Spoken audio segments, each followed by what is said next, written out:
ടാങ്കുകളും ട്രാക്ടറുമായി കർഷകർ വീണ്ടും തെരുവിലിറങ്ങി ഒരു സർക്കാരിനെ വിറപ്പിച്ച് അവരെ ശ്വാസം മുട്ടിക്കുന്ന കാഴ്ചയാണ് കഴിഞ്ഞ ദിവസം നമുക്ക് കാണാനായി സാധിച്ചത്. ഇപ്പോൾ നിങ്ങൾ വിചാരിക്കും നമ്മുടെ നാട്ടിൽ വീണ്ടും കർഷക സമരം തുടങ്ങിയോ എന്ന്. ഇത് നമ്മുടെ നാട്ടിലുണ്ടായ കർഷക സമരമല്ല, ഇത് ലണ്ടനിലുണ്ടായ സമരമാണ്. ഇംഗ്ലണ്ടിലെ സർക്കാരിനെ അവർ വിറപ്പിച്ചിരിക്കുകയാണ്. നമ്മുടെ നാട്ടിൽ കർഷക സമരം ഉണ്ടായപ്പോൾ കർഷകരുടെ കൂടെ നിന്ന ഇവർ അവിടെ കർഷകരെ പിന്തുണയ്ക്കുന്നില്ല എന്നുള്ളതാണ് നമ്മൾ എടുത്തു കാണേണ്ട ഒരു വസ്തുത എന്നുള്ളത് വേറൊരു കാര്യമാണ്. എന്തായാലും ഈ ടാങ്കുകളും ട്രാക്ടറും കൊണ്ട് കർഷകർ മധ്യ ലണ്ടനിലാണ് ഇറങ്ങിയത് എന്നുള്ളതാണ് പ്രധാനപ്പെട്ട റിപ്പോർട്ട്. എന്തിനാണ് ഇവർ അവിടെ ഇറങ്ങിയത് എന്നുള്ളതല്ലേ. ഈ ഇംഗ്ലണ്ടിലെ സർക്കാർ ഒരു പ്രത്യേക നിയമം കൊണ്ടുവരികയാണ്. കെയർ സ്റ്റാർമർ സർക്കാർ ഈ കർഷകരെ ഉപദ്രവിക്കുന്ന ഒരു നിയമമായിട്ടാണ് ഇത് കണക്കാക്കപ്പെടുന്നത്. അദ്ദേഹം കൊണ്ടുവരുന്നത് അതായത് 1 പൗണ്ട്, ആ 1 പൗണ്ടിൽ കൂടുതൽ വരുമാനമുള്ള ഫാമുകൾക്ക് 20% നികുതി. ഫാം ഇൻഹെറിറ്റൻസ് ടാക്സ് എന്നാണ് പറയുന്നത്. വേണമെങ്കിൽ മലയാളത്തിൽ ട്രാൻസ്ലേറ്റ് ചെയ്താൽ അനന്തരാവകാശ നികുതി എന്നൊക്കെ നമുക്ക് വേണമെങ്കിൽ പറയാം. അങ്ങനെ ഫാം ഇൻഹെറിറ്റൻസ് ടാക്സ് 20% കൊണ്ടുവരുമ്പോൾ അത് അവിടെയുള്ള കർഷകർക്ക് പൂർണ്ണമായും അവർ തള്ളിക്കളയുകയാണ്. അങ്ങനെ അവർ മധ്യ ലണ്ടനിൽ ഇറങ്ങി ട്രാക്ടറുകളും എല്ലാം കൊണ്ട് ആ നഗരത്തെ സ്തംഭിപ്പിച്ച് ആ നഗരത്തിൽ ഗതാഗതം പോലും മര്യാദയ്ക്ക് നടക്കാൻ പോകാത്ത രീതിയിൽ അത് സ്തംഭിപ്പിച്ച് വലിയ രീതിയിലുള്ള പ്രതിഷേധമാണ് ഉണ്ടാക്കിയിരിക്കുന്നത് എന്നാണ് നമുക്ക് മനസ്സിലാക്കാനായി സാധിച്ചിരിക്കുന്നത്. ഈ പ്രതിഷേധത്തിന് 100 കണക്കിന് ട്രാക്ടറുകൾ മാത്രമല്ല എത്തിയത്, മറിച്ച് യൂണിയൻ ജാക്ക് കൊണ്ട് അലങ്കരിച്ച ഒരു ടാങ്കും എത്തിയിട്ടുണ്ട് എന്നുള്ളതാണ് വേറൊരു കാര്യം. പ്രധാനമന്ത്രി കിയർ സ്റ്റാർമറിന്റെ നേതൃത്വത്തിലുള്ള ലേബർ സർക്കാർ അവതരിപ്പിച്ച പദ്ധതി ആണ് ഇത്. പദ്ധതിക്കെതിരെയാണ് ഇപ്പോൾ ഇവർ വലിയ രീതിയിലുള്ള പ്രതിഷേധം ഉന്നയിക്കുന്നത്.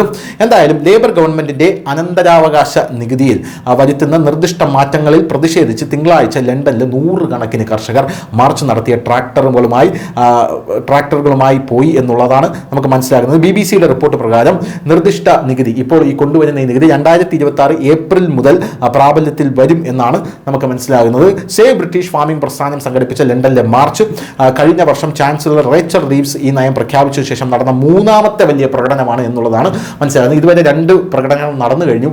ഈ 2 പ്രകടനങ്ങളും സാമാന്യം തരക്കേടില്ലെങ്കിലും സമാധാനപൂർണ്ണമായിരുന്നു. എന്നാൽ ഈ പ്രകടനം കുറച്ച് അക്രമാസക്തമായി മാറി എന്നും അറിയാൻ സാധിക്കുന്നു. കാരണം ഗതാഗതം പോലും സ്തംഭിപ്പിച്ചുകൊണ്ടായിരുന്നു ഇവർ ഈ പ്രതിഷേധ പ്രകടനം നടത്തിയത് എന്നാണ് മനസ്സിലാകുന്നത്.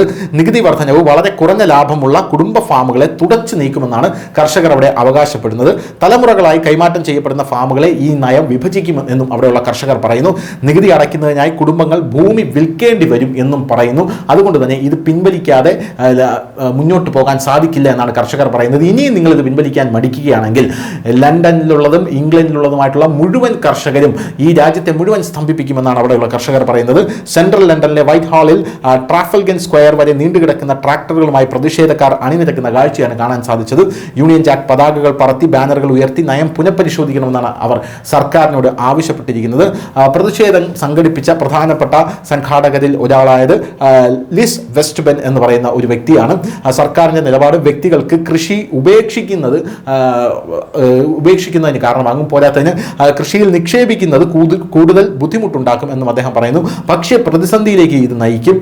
ദി ഇൻഡിപെൻഡന്റ് നൽകിയ അഭിമുഖത്തിലാണ് അദ്ദേഹം പറയുന്നത് സർക്കാർ രാജ്യത്തെ തന്നെ ഒരു ഭക്ഷ്യ പ്രതിസന്ധിയിലേക്കാണ് തള്ളിവിടുന്നത്.